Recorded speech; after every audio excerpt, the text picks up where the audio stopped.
નમસ્કાર, મંતવ્ય ન્યૂઝમાં આપનું સ્વાગત છે ને હું છું આપની સાથે હિરલ। બુલેટિનની શરૂઆત કરીએ। સુરત શહેરમાં હીરા ઉદ્યોગકારો મુખ્યમંત્રીને મળ્યા હતા। રત્ન કલાકારોને રાહત પેકેજ આપવા રજૂઆત કરી હતી। મંદીને લઈને ડાયમંડ એસોસિએશનની મુખ્યમંત્રી સાથે બેઠક યોજાઈ હતી। ગુજરાત ડાયમંડ એસોસિએશન દ્વારા મુખ્યમંત્રીની રજૂઆત કરવામાં આવી હતી। કુલ 3 મુદ્દાઓ પર ધ્યાન કેન્દ્રિત કરવામાં આવ્યું હતું, જેમાં રત્ન કલાકારો માટે કલ્યાણ બોર્ડની સ્થાપના, રત્ન કલાકારોનો વ્યવસાય વેરો નાબૂદ કરવા તેમજ રત્ન કલાકારોના બાળકોના શિક્ષણની ફી મુદ્દે મદદ કરવા ચર્ચા વિચારણા કરવામાં આવી હતી।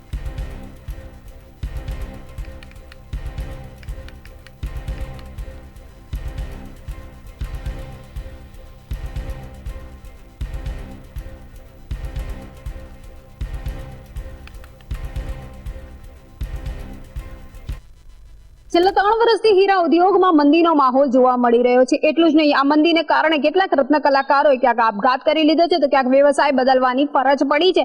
પરંતુ આ વખતે રત્ન કલાકારો લડી લેવાના મૂડમાં આવી ગયા છે। ત્યારે રત્ન કલાકારો દ્વારા 30 તારીખે આંદોલનની ચીમકી આપતા હીરા ઉદ્યોગકારો ચિંતામાં બેસી ગયા હતા। ત્યારે તમામ હીરા ઉદ્યોગકારો દ્વારા અલગ અલગ જે ભાવનગર કહો, સુરત કહો, અલગ અલગ જે શહેરો છે ત્યાંના હીરા ઉદ્યોગકારો દ્વારા સીએમ ભૂપેન્દ્રભાઈ પટેલ સાથે એક બેઠક યોજવામાં આવી હતી। સીએમ સાથેની આ બેઠકમાં રત્ન કલાકારો મુદ્દે ચર્ચા કરવામાં આવી હતી। કેટલાક ભાગોની ઉપર ધ્યાન કેન્દ્રિત કરવામાં આવ્યું હતું। રત્ન કલાકારોના બાળકોને શિક્ષણની ફી જે છે એમાં સરકાર મદદરૂપ થાય, વ્યવસાય વેરો રત્ન કલાકારોનો માફ કરવામાં આવે, એટલું જ નહીં રત્ન કલાકારોને સરકાર જે છે સહાય આપે। આ તમામ મુદ્દાઓને લઈને જે છે ડાયમંડ ઉદ્યોગકારો સીએમ સમક્ષ રજૂઆત કરી હતી। જે બાદ ભૂપેન્દ્રભાઈ પટેલ દ્વારા જે છે 2 દિવસમાં એક્શન પ્લાન ઘડવા માટેનું કહેવામાં આવ્યું હતું, જેને લઈ આજે હીરા ઉદ્યોગકારો જે છે કલેક્ટર કચેરી ખાતે પહોંચ્યા હતા અને રત્ન કલાકાર એટલે કે ડાયમંડ વર્કર યુનિયનના જે પ્રમુખ છે તે પણ આ બેઠકની અંદર હાજર રહ્યા હતા। આ બેઠકમાં કલેક્ટર સાથે જે છે બેઠક યોજવામાં આવી હતી। કેટલાક મુદ્દાઓની ઉપર અહીં પણ ધ્યાન કેન્દ્રિત કરવામાં આવ્યું હતું, જેમાં રત્ન કલાકારોનો મહત્વનો મુદ્દો વ્યવસાયનો લેવામાં આવ્યો હતો। વ્યવસાય વેરો નાબૂદ કરવા માટે અહીં પણ રજૂઆત કરવામાં આવી હતી અને ત્યારબાદ ટૂંક સમયમાં જ એક્શન પ્લાન ઘડીને રત્ન કલાકારોને સરકાર મદદરૂપ થશે એમ પણ કહેવામાં આવ્યું હતું।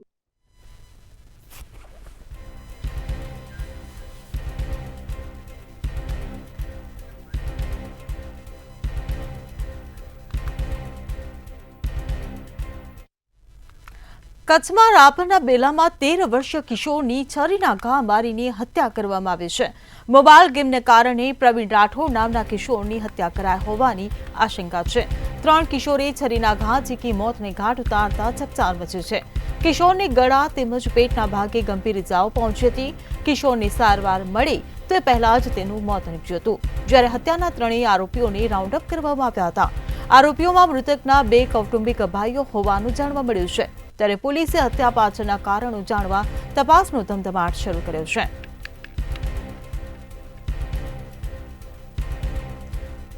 3 કિશોરે છરીના ઘા ઝીકી મોતને ઘાટ ઉતારતા ચકચાર મચી છે। કરપીણ હત્યા કરવામાં આવી છે। કિશોરની હત્યાના 3 આરોપીઓને રાઉન્ડ અપ કરવામાં આવ્યા છે। કહી શકાય કે જે મોબાઈલમાં જે ગેમ છે તેના ઉપર ક્યાંક ને ક્યાંક આ જે કિશોર છે તેની નિર્મમ હત્યા કરવામાં આવી છે। સમગ્ર બનાવની વાત કરવામાં આવે તો જે રાપર તાલુકાના જે બેલા ગામ છે તેમાં કિશોર છે પ્રવીણભાઈ નામોરી ઉંમર વર્ષ 13 કે જે પોતાના મિત્રો સાથે જ કહી શકાય કે જે બગીચામાં રમવા માટે ગયો હતો, ત્યારબાદ કંઈક ને કોઈ કારણ બનાવના કારણે ક્યાંક ને ક્યાંક તેની હત્યા નિપજાવી હોવાનું આશંકાઓ છે તે પણ વ્યક્ત કરવામાં આવી રહી છે। આ સમગ્ર મામલે પોલીસ છે તે તપાસ શરૂ કરી છે। તો સાથોસાથ જે આ કિશોર છે જેની હત્યા થઈ છે તેની કહી શકાય કે જેની મૃતદેહ છે તે બેલા ગામમાં જે આવેલ પાસે ડેમમાં છે તે ફેંકી દેવામાં આવી હતી અને ત્યારબાદ કહી શકાય કે જે પોલીસે તપાસ આદરી હતી અને કહી શકાય કે જે આ 3 જેટલા અન્ય કિશોરો છે તેને ક્યાંક ને ક્યાંક રાઉન્ડ અપ કરવામાં આવ્યા હોવાનું પણ પોલીસ દ્વારા જણાવવામાં આવ્યું છે।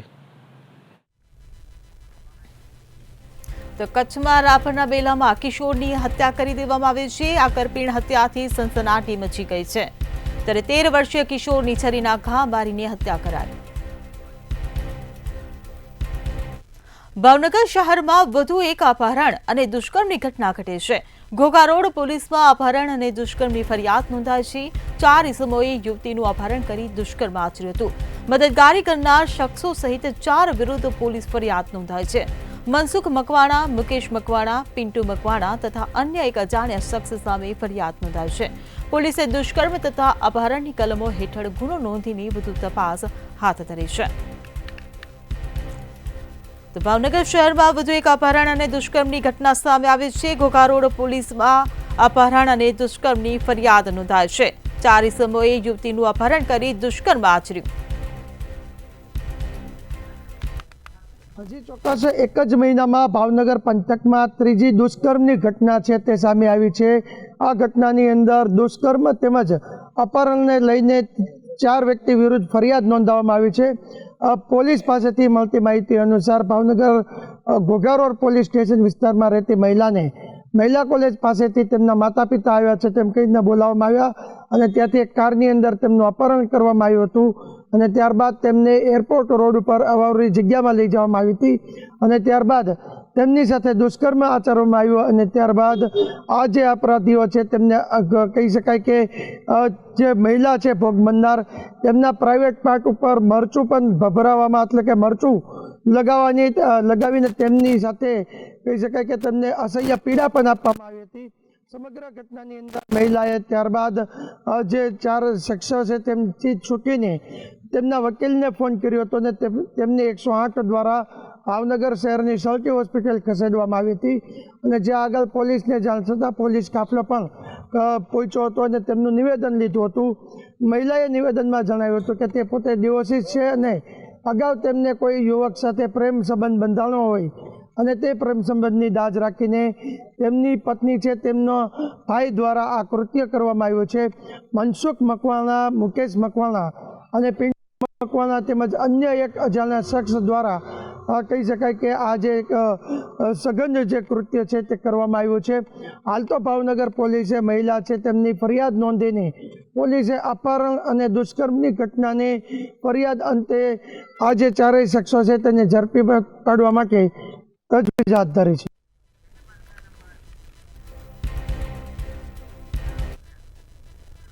મહેસાણામાં પરિવહન માટેની ગાઈડલાઈનનો સરેઆમ ભંગ કરવામાં આવ્યો છે. ખુદ શાળા અને શિક્ષકોએ વિદ્યાર્થીઓના જીવને જોખમમાં મૂક્યા હતા. ભૂલકાઓની સલામતીને ભૂલી ટ્રેક્ટર અને ટ્રકમાં જોખમી મુસાફરી કરાવી હતી. જાદુગરનો શો જોવા ટ્રક અને ટ્રેક્ટરમાં વિદ્યાર્થીઓને ખીચોખીચ ભરી લેવાયા હતા. તળેટી ગુજરાતી શાળા અને રામોસણા પગાર કેન્દ્ર શાળા સહિતના વિદ્યાર્થીઓને ટ્રેક્ટર અને ટ્રકમાં લઈ જવામાં આવ્યા હતા. જીવનના નિયમો શીખવનાર શિક્ષકો પોતાના વિભાગની જ ગાઈડલાઈન ભૂલ્યા હતા. જ્યારે જિલ્લા પ્રાથમિક શિક્ષણ અધિકારીએ આયોજનથી અજાણ હોવાની વાત કરી છે તેમજ આ મુદ્દે શાળાના આચાર્યને નોટિસ આપવાની વાત કરી છે. તો મહેસાણામાં પરિવહન માટેની ગાઈડલાઈનનો સરેઆમ ભંગ કરવામાં આવ્યો. મહેસાણા જિલ્લાની શાળાઓ જે અનેકવાર વિદ્યાર્થીઓના જીવન સાથે ચેડા કરતી હોય તેવા કિસ્સા પ્રકાશમાં આવ્યા છે.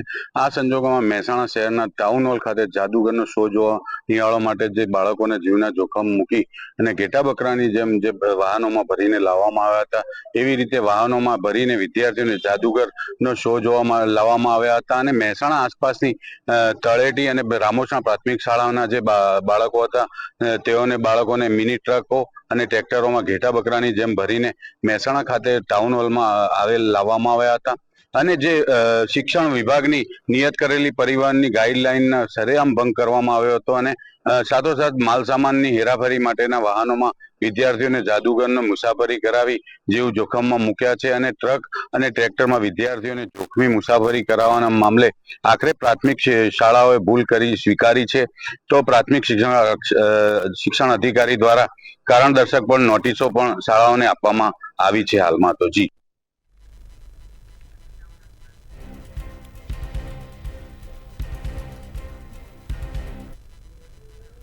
વડોદરામાં વિદેશી દારૂ ભરેલી કારે અકસ્માત સર્જ્યો છે. રાષ્ટ્રીય ધોરીમાર્ગ ખાતે વિદેશી દારૂ ભરેલી કારે અકસ્માત સર્જ્યો હતો.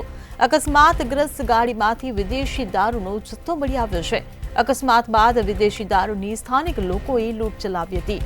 એલએનટી નોલેજ સિટી પાસે અકસ્માત થયો હતો જેને લઈને સ્થાનિક પોલીસ ઘટના સ્થળે પહોંચી હતી. આ અંગે પોલીસે આગળની તપાસ કાર્યવાહી હાથ ધરી છે.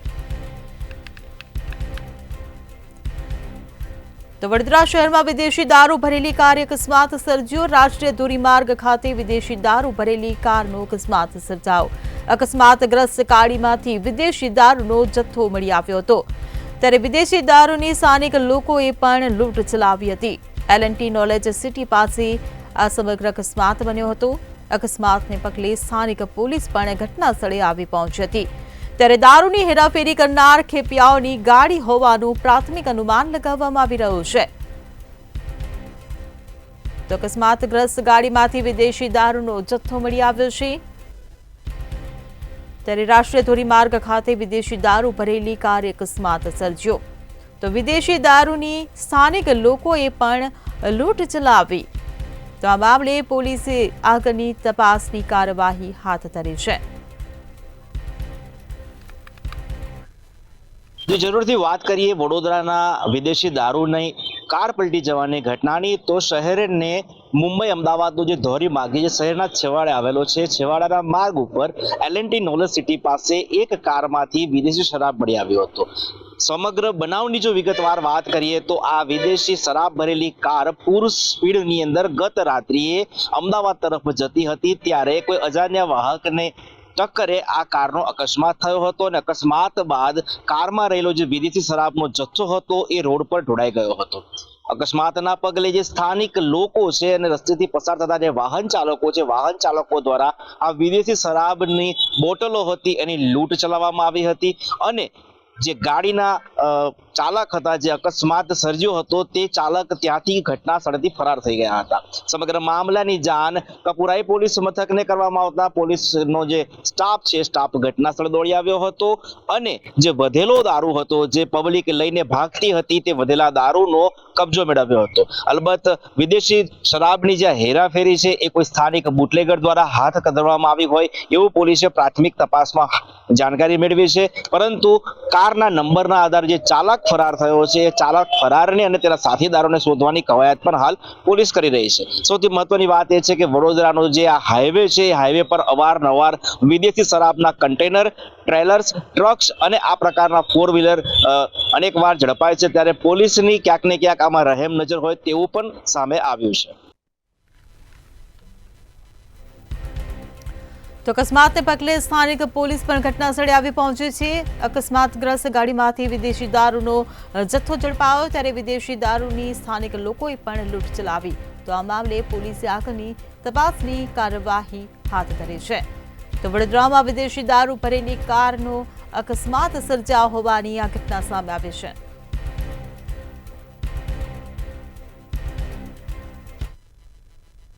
જૂનાગઢના વિસાવદર વિધાનસભા બેઠકની ચૂંટણીનો માર્ગ મોકળો બન્યો છે. વિધાનસભાની પેટા ચૂંટણી ન યોજાતા વિકાસના અનેક કામો અટકાયા હોવાથી પૂર્વ ધારાસભ્ય હર્ષદ રીબડિયાએ પિટિશન પરત ખેંચવા અરજી કરી છે. ભૂપત ભાયાણીની જીતને પડકારતી હર્ષદ રીબડિયાએ અરજી કરી હતી. ભૂપત ભાયાણી આપમાંથી ચૂંટણી જીત્યા બાદ રાજીનામું આપી ભાજપમાં જોડાયા હતા. તો વિસાવદર વિધાનસભા બેઠકની ચૂંટણીનો માર્ગ મોકળો થયો છે. પૂર્વ ધારાસભ્ય હર્ષદ રીબડિયાએ પિટિશન પરત ખેંચવા અરજી કરી. ભાજપના પૂર્વ ધારાસભ્ય હર્ષદ રીબડિયાએ હાઈકોર્ટમાં અરજી કરી હતી. તો ભૂપત ભાયાણીની જીતને પડકારતી હર્ષદ રીબડિયાએ અરજી કરી હતી. આપમાંથી વિસાવદર વિધાનસભાની ભૂપત ભાયાણી જીત્યા હતા ચૂંટણી. ચોક્કસ કે વિસાવદર વિધાનસભા ચૂંટણીનો માર્ગ હવે મોકળો થયો છે, કારણ કે જે પિટિશન ચાલી રહી હતી અને તે પિટિશન પરત ખેંચવા હવે પૂર્વ ધારાસભ્ય હર્ષદ રીબડિયાએ અરજી કરી છે. ખાસ કરીને 2022ની અંદર વિધાનસભા ચૂંટણીમાં આપના ભૂપત ભાયાણી એનો વિજય થયો હતો અને તે સમયે જ પૂર્વ ધારાસભ્ય હર્ષદ રીબડિયા દ્વારા છે તે હાઈકોર્ટની અંદર પિટિશન કરવામાં આવી હતી, જે ભૂપત ભાયાણીનો વિજય થયો હતો, જેને લઈને જીતને પડકારતી આ અરજી કરવામાં આવી હતી, એટલે કે પિટિશન કરવામાં આવી હતી. બાદમાં ભૂપત ભાયાણી પણ આપમાંથી રાજીનામું આપી ધારાસભ્ય પદ છોડી અને તે ભાજપમાં જોડાઈ ગયા હતા, જ્યારે હર્ષદ રીબડિયા પણ ભાજપમાં જોડાયા હતા. બંને ભાજપમાં આવી જતા, પરંતુ હર્ષદ રીબડિયા છે તેમના દ્વારા છેલ્લા 2.5 વર્ષથી આ પિટિશન છે તે પરત ખેંચવામાં નહોતી આવતી ને જેના કારણે વિસાવદર વિધાનસભા બેઠક છે, વિસાવદર વિધાનસભા વિસ્તારના લોકો છે તે પોતાના પ્રતિનિધિ વગરનું આ જે વિધાનસભા બેઠક બની હતી ને જેના કારણે લોકોના કામ છે નહોતા થઈ શકતા, વિકાસ ટલ્લે ચડ્યો હતો. અનેકવાર રજૂઆતો થઈ હતી અને અંતે આજે હર્ષદ ડીબડિયાએ નિર્ણય કર્યો છે અને હર્ષદ ડીબડિયાએ કહ્યું છે કે મેં મારા પ્રજાના હિત માટે આ નિર્ણય કર્યો છે અને જે પિટિશન છે તે હું પરત ખેંચવા માટે અરજી કરી દીધી છે. તેની સામે જ ભૂપત ભયાણીએ પણ અભિનંદન હર્ષદ ડીબડિયાને પાઠવ્યા છે અને જણાવ્યું છે કે હર્ષદભાઈના નિર્ણયને હું આવકારું છું. વિસાવદર ચૂંટણીનો માર્ગ હવે મોકળો થયો છે. સિંચાઈ અને રસ્તાના કામોના હવે વિકાસ થશે. એટલે કે લોકોની પણ ફરિયાદ ઉઠી હતી કે હર્ષદ રીબડિયાના કારણે આખો વિસાવદરમાં વિકાસ રૂંધાઈ રહ્યો છે, વિકાસ નથી થતો અને જેના કારણે અનેકવાર રજૂઆતો થઈ હતી. રજૂઆતો બાદ હવે અંદરો અંદર ક્યાંક બેઠક થઈ ગઈ છે અને આ બેઠકની અંદર હવે નિર્ણય લેવામાં આવ્યો અને હર્ષદ રીબડિયાના પિટિશન પરત ખેંચવા માટે ક્યાંક દબાણ થયું હોય અથવા તો તેમની રીતે તેમણે ખેંચી છે તે હજુ સુધી સ્પષ્ટ કારણ નથી આવ્યું, પરંતુ હવે આ પિટિશન પરત ખેંચવા માટે તેણે હાઈકોર્ટમાં અરજી કરી દીધી છે અને ટૂંક જ સમયમાં આ પિટિશન પરત ખેંચાઈ જાય બાદ હવે વિસાવદર વિધાનસભા ચૂંટણીના પડઘમ પણ વાગશે તેવી પણ એક એંધાણ જોવા મળી રહ્યું છે.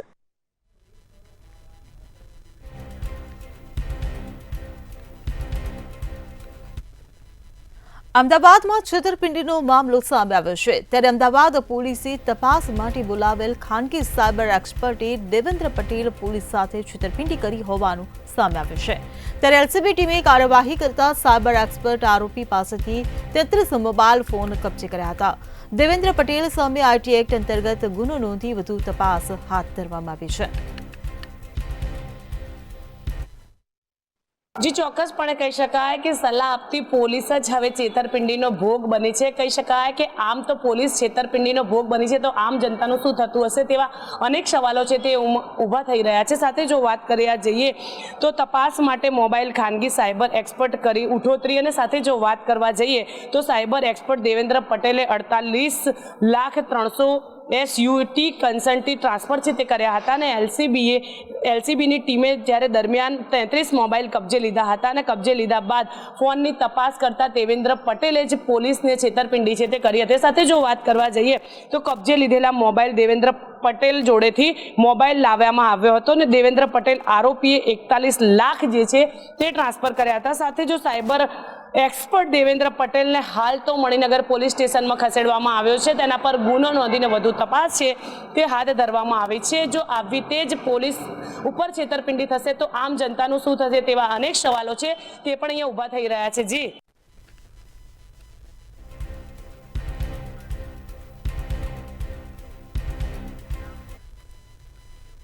રાજકોટમાં વધુ એક સહકારી મંડળીનું ઉઠમણું થયું છે.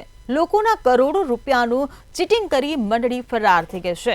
મનીપ્લસ શરાફી મંડળીના પ્રમુખ અલ્પેશ ડોંગા દ્વારા 11 કરોડથી વધુ રકમનું કૌભાંડ આચરવામાં આવ્યું છે. આ સમગ્ર મામલે રાજકોટ તાલુકા પોલીસ મથકમાં ફરિયાદ નોંધાઈ છે. ફરિયાદી રશ્મિન ચુનીલાલ પરમાર સહિતનાની આરોપીએ ફસાવ્યા હતા.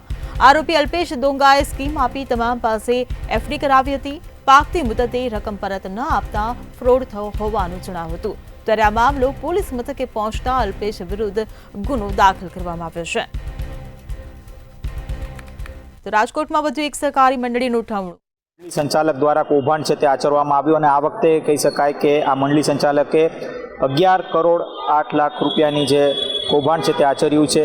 એક જ પરિવારના સભ્યોના અંદાજિત 40 લાખથી વધુ રકમ અને એફડી છે તે કરાવવામાં આવી હતી અને ત્યારબાદ આ મંડળી સંચાલક છે તે શહેરથી ગુમ થઈ ગયો હતો અને ચોક્કસથી આ મામલે છે તે તાલુકા પોલીસ સ્ટેશન દ્વારા કાર્યવાહી છે તે શરૂ કરવામાં આવી છે.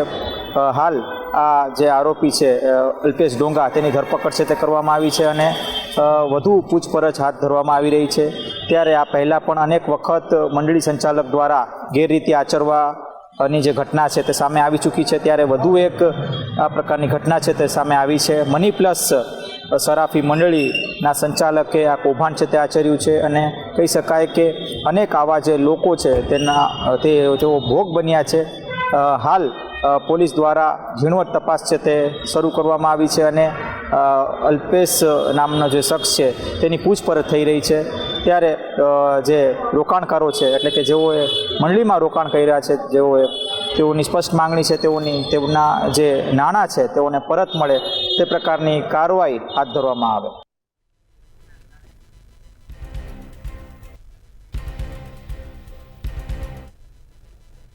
સુરતમાં કોન્ટ્રાક્ટરો દ્વારા જ પાલિકાને નુકસાન પહોંચાડતા હોવાનું કૌભાંડ સામે આવ્યું છે. શહેરમાં ચાલતી BRTS બસમાં જ મુસાફરોને ટિકિટ આપવામાં ન આવતી હતી. ટ્રાન્સપોર્ટેશન ચેરમેન દ્વારા વિજિલન્સની ટીમને સાથે રાખીને બસમાં ચેકિંગ કરવામાં આવ્યું હતું. સુકાની એજન્સી દ્વારા મેસેજ પાસ કરતા કૌભાંડ બહાર આવ્યું હતું.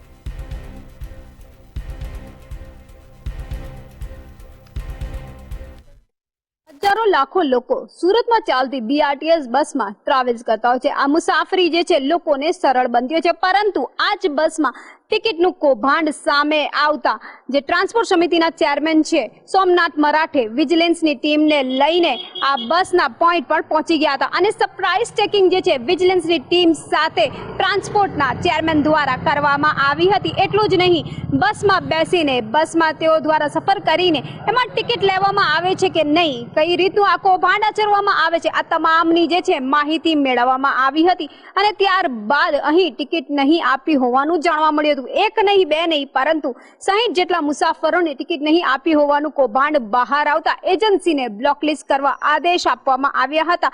સાથે જ જે પોઈન્ટ પરથી બસ ઉપડતી હોય તે પોઈન્ટ પર નહીં, પરંતુ અન્ય પ્યુસ પોઈન્ટ પરથી અન્ય સ્થળે એટલે કે અન્ય જગ્યાએ જ્યાં પ્યુસ પોઈન્ટ હતો ત્યાંથી સરપ્રાઇઝ ચેકિંગ વિજિલન્સની ટીમ સાથે કરતા આખું કૌભાંડ બહાર પાડ્યું હતું. ત્યારે હાલ કહી શકાય કે આ વિજિલન્સની ટીમને લઈને જે ટ્રાન્સપોર્ટ સમિતિના જે ચેરમેન છે સોમનાથ મરાઠે સુરત મહાનગરપાલિકાને થતા નુકસાનને અટકાવવા માટે પગલું ભર્યું હોવાનું સામે આવી રહ્યું છે.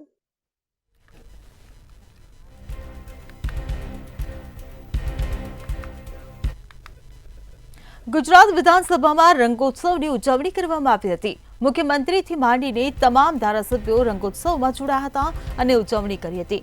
વિધાનસભા અધ્યક્ષ શંકર ચૌધરીની આગેવાનીમાં રંગોત્સવનું આયોજન કરાયું હતું. મુખ્યમંત્રી ભૂપેન્દ્ર પટેલ અને તમામ મંત્રીઓએ ભવ્ય ઉજવણી કરી હતી. આ સાથે જ કેસુડાના રંગોથી ગુજરાતના મંત્રીમંડળોએ ધૂળેટી રમી હતી અને ગૃહ રાજ્યમંત્રી હર્ષ સંઘવી પણ ઉત્સાહથી રંગોત્સવમાં જોડાયા હતા. આ સાથે સિનિયર અને જુનિયર તમામ નેતાઓએ એકબીજાને રંગ લગાવ્યો અને ધૂળેટીના પર્વની ધામધૂમપૂર્વક ઉજવણી કરી હતી.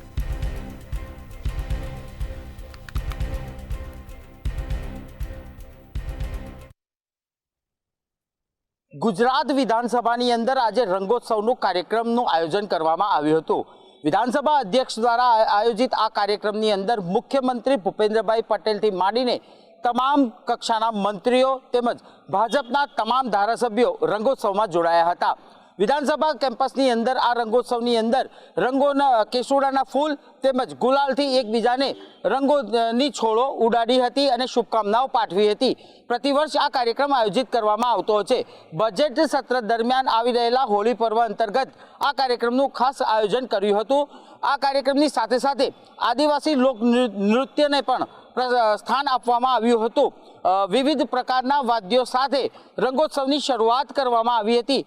તમામ મંત્રીઓ, તમામ ધારાસભ્યો, સિનિયર જુનિયર એકબીજાને રંગો ઉડાડીને શુભકામના પાઠવતા હતા. જોકે આ ઉત્સવની અંદર કોંગ્રેસ બાકાત રહી હતી. કોંગ્રેસે આ ઉત્સવનો સ્વીકાર કર્યો ન હતો, પરંતુ અપક્ષ અને આમ આદમી પાર્ટીના ધારાસભ્યોએ ગુજરાત સરકારના આયોજિત આ કાર્યક્રમમાં સહભાગી થયા હતા અને રંગોત્સવમાં આનંદ પણ મેળવ્યો હતો.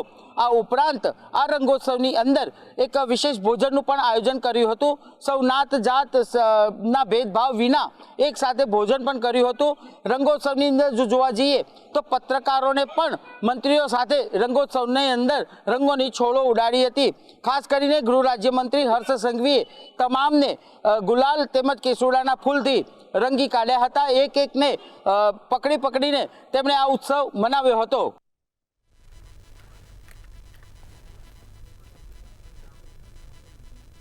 સિટી લાવમાં હાલ બસ આટલું જ. સમાચારોની અપડેટ માટે જોતા રહો મંતવ્ય ન્યૂઝ. નમસ્કાર.